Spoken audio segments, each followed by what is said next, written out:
آج ہمارے سامنے ایک ایسی کتاب ہے جس کے بارے میں خورخے لوئس بورگھس نے لکھا تھا کہ یہ کامل ہے۔ جی کامل۔ اور یہ کوئی چھوٹی بات تو ہے نہیں، خاص طور پہ جب بورگھس جیسا بڑا نام یہ کہے۔ ہم بات کر رہے ہیں ایڈولفو بیوئے کاساریس کے ناول موریل کی ایجاد کی۔ یہ بظاہر ایک چھوٹی سی کتاب لگتی ہے، لیکن اس کے اندر محبت، تنہائی، حقیقت، مطلب اتنے بڑے بڑے سوالات چھپے ہیں کہ پڑھنے والا دنگ رہ جاتا ہے۔ بالکل۔ تو آج ہم اسی کمال کی کتاب کو کھولیں گے اور دیکھیں گے کہ اس کی کہانی میں ایسی کیا خاص بات ہے اور یہ آج بھی ہمارے لیے اتنی اہم کیوں ہے۔ بالکل، اور ہمارے پاس جو مواد ہے اس میں کتاب کے اپنے اقتباسات تو ہیں ہی، ساتھ میں بورگھس کا لکھا ہوا دیباچہ اور سوزین جل لیوائن کا تعارف بھی ہے۔ اچھا۔ اور یہ سمجھنا ضروری ہے کہ یہ کتاب کسی ایک آپ کے لئے کھانے میں فٹ نہیں ہوتی۔ جی۔ یہ سائنس فکشن بھی ہے، ایک بہت ہی عجیب اور اداس محبت کی کہانی بھی، اور فلسفہ بھی ہے نا؟ بالکل، اور ساتھ ہی ایک گہری فلسفیانہ تحقیق بھی۔ یہ قاری کو سوال پر لا کھڑا کرتی ہے کہ جسے ہم حقیقت سمجھتے ہیں وہ اصل میں ہے کیا۔ تو آئیے کہانی میں غوطہ لگانے سے پہلے مصنف کے بارے میں تھوڑی بات کر لیں۔ یہ ایڈولفو بیوئے کاساریس کون تھے اور بورگھس سے ان کا اتنا گہرا تعلق کیا تھا؟ بیوئے کاساریس جو 1914 سے 1999 تک تھے، ارجنٹائن کے ایک امیر گھرانے سے تعلق رکھتے تھے۔ اچھا۔ انہیں لکھنے کا شوق تو تھا، لیکن اصل موڑ تب آیا جب ان کی ملاقات بورگھس سے ہوئی۔ وہ صرف دوست اور ساتھی لکھاری ہی نہیں بنے، بلکہ بورگھس ان کے لیے ایک استاد کی طرح تھے۔ جی ہاں، بالکل۔ بورگھس نے تو یہاں تک کہا کہ بیوئے ان کے خفیہ استاد تھے۔ واہ! اور موریلز کی ایجاد جو 1940 میں شائع ہوئی، وہ ان کی پہلی بڑی کامیابی تھی جس نے ثابت کیا کہ وہ صرف بورگھس کے دوست نہیں بلکہ خود ایک بہت بڑے لکھاری ہیں۔ تو ایک بہت ہی دلچسپ شخصیت تھے۔ جی۔ آئیے اب ان کے اس شاہکار کی طرف چلتے ہیں۔ کہانی ہمیں کہاں لے جاتی ہے، اس کا مرکزی کردار کون ہے؟ کہانی ہمیں ایک ویران، دور افتادہ جزیرے پر لے جاتی ہے جس کا نام ولنگز ہے۔ ولنگز۔ اور ہمارا مرکزی کردار جو ہمیں یہ پوری کہانی سنا رہا ہے کوئی ہیرو نہیں ہے بلکہ وینزویلا کا ایک بھگوڑا مجرم ہے۔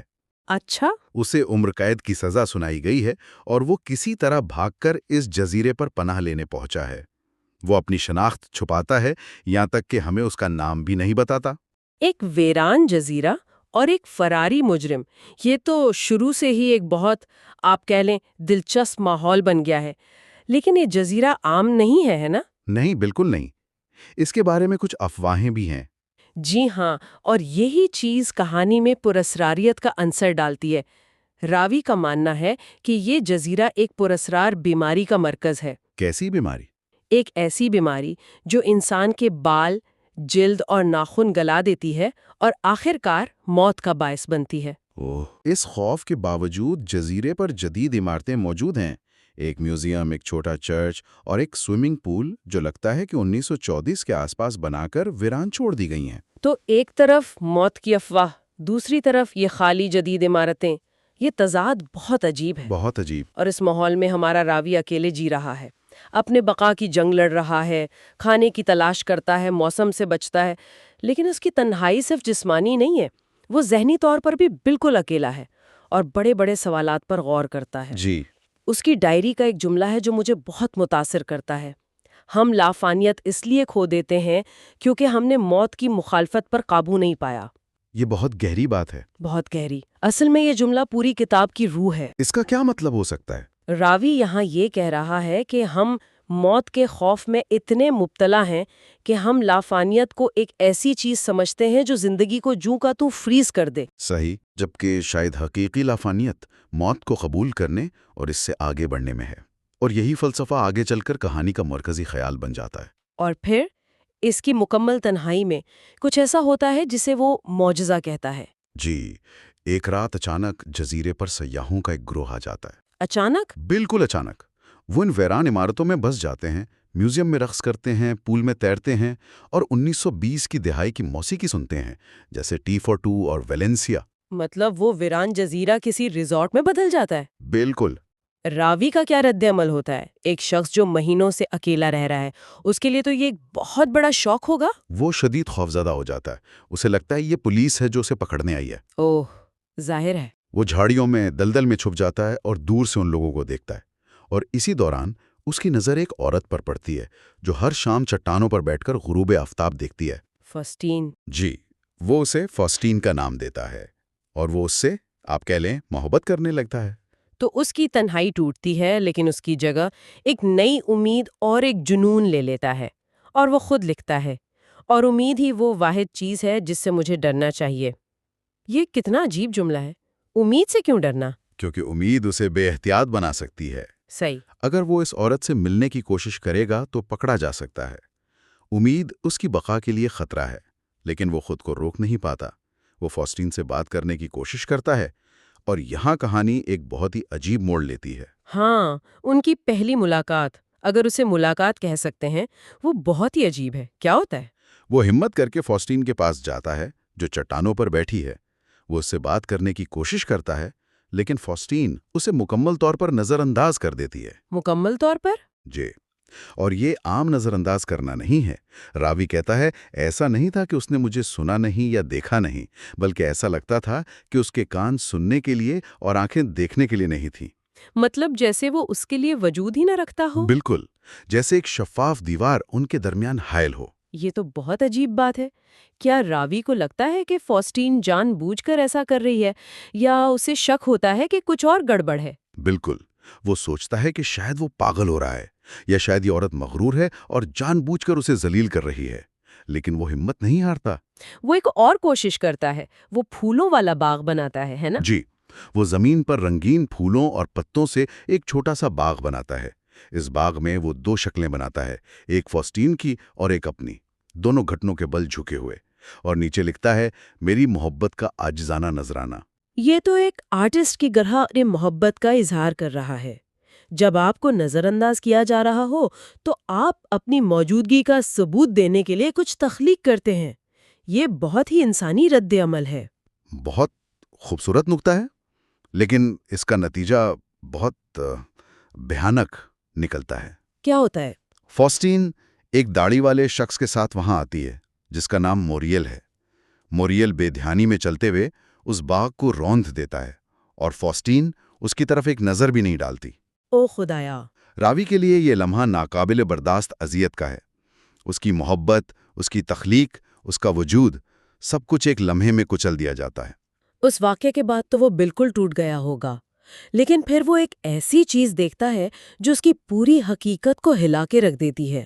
جی، اس واقعے کے ٹھیک ایک ہفتے بعد وہ فاسٹین اور موریل کو دوبارہ انہی چٹانوں پر دیکھتا ہے۔ ایک ہفتے بعد؟ ٹھیک ایک ہفتے بعد، اور وہ حیرت سے دیکھتا ہے کہ وہ لفظ بلفظ، حرکت بحرکت بالکل وہی گفتگو کر رہے ہیں جو انہوں نے ایک ہفتہ پہلے کی تھی۔ جیسا ہے؟ اور پھر اچانک وہ سب غائب ہو جاتے ہیں۔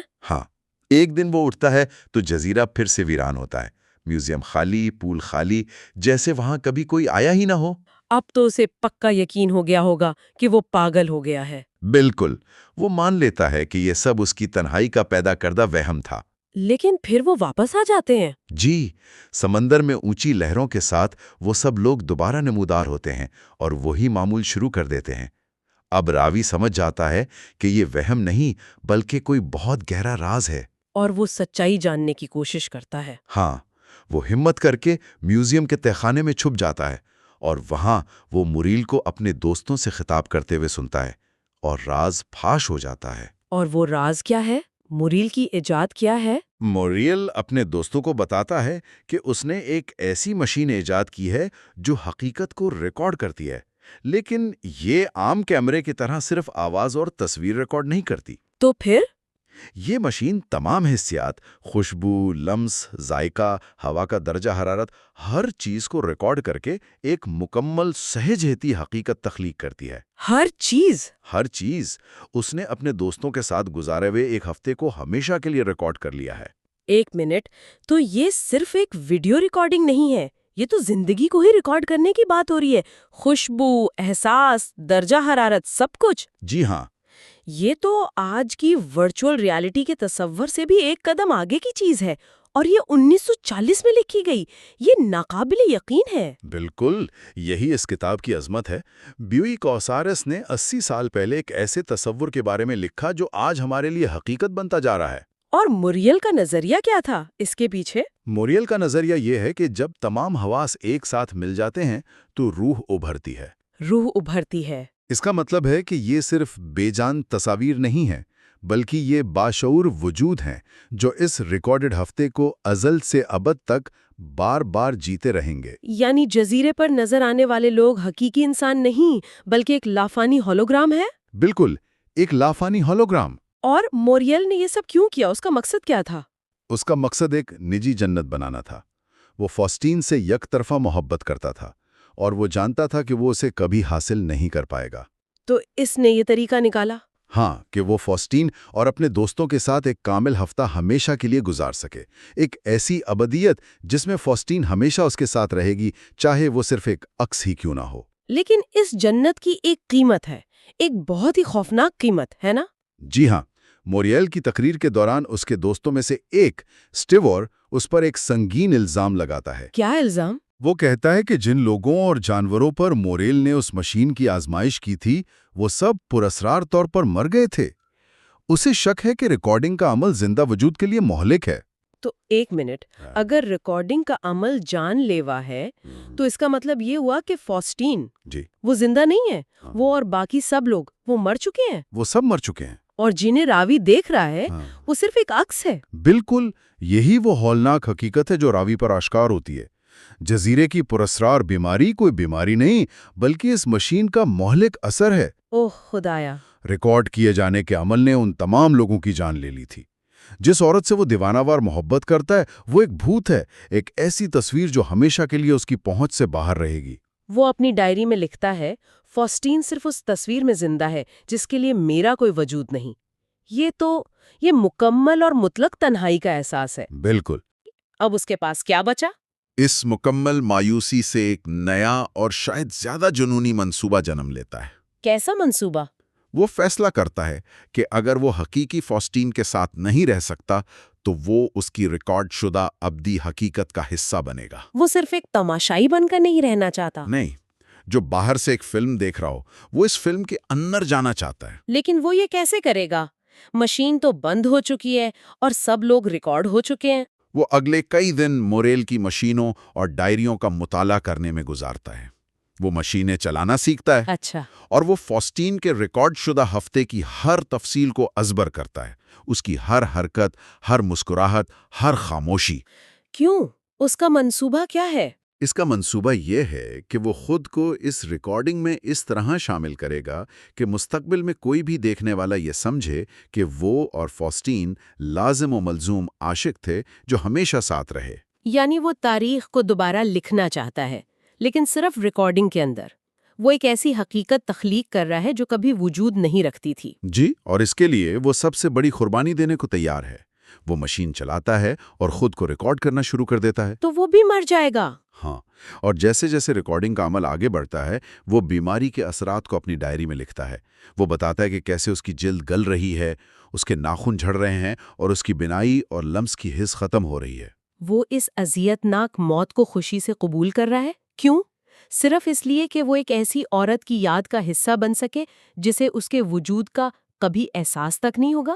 ہاں، اس کے لیے یہ موت ایک قیمت ہے، فاسٹین کے ساتھ ایک ابدی اگرچہ مصنوعی زندگی گزارنے کی۔ تو وہ اپنی حقیقی زندگی کو ایک ایسی حقیقت کے لیے قربان کر دیتا ہے جس میں وہ ہمیشہ فاسٹین کے قریب رہے گا۔ بالکل، چاہے فاسٹین اسے کبھی نہ دیکھ سکے نہ سن سکے۔ یہ محبت کی سب سے المناک اور شاید سب سے خود غرض شکل ہے۔ تو آخر میں یہ کہانی ہمیں حقیقت اور وہم کی دھندلی لکیروں پر لا کھڑا کرتی ہے۔ کیا راوی کی تخلیق کردہ حقیقت کم حقیقی ہے کیونکہ وہ ریکارڈ شدہ ہے؟ اور لافانیت کی ہماری تلاش کیا ہمیں ایسی ہی مصنوعی جنتوں کی طرف لے جائے گی؟ اور یہی یہ کتاب آج کے دور سے جڑتی ہے نا؟ بالکل۔ آج ہم ورچوئل ریالٹی، ڈیجیٹل اوتار اور سوشل میڈیا کی دنیا میں رہتے ہیں۔ ہم بھی تو اپنی زندگی کے کامل لمحات کی تصویریں اور ویڈیوز بنا کر انہیں ہمیشہ کے لیے محفوظ کرنے کی کوشش کرتے ہیں۔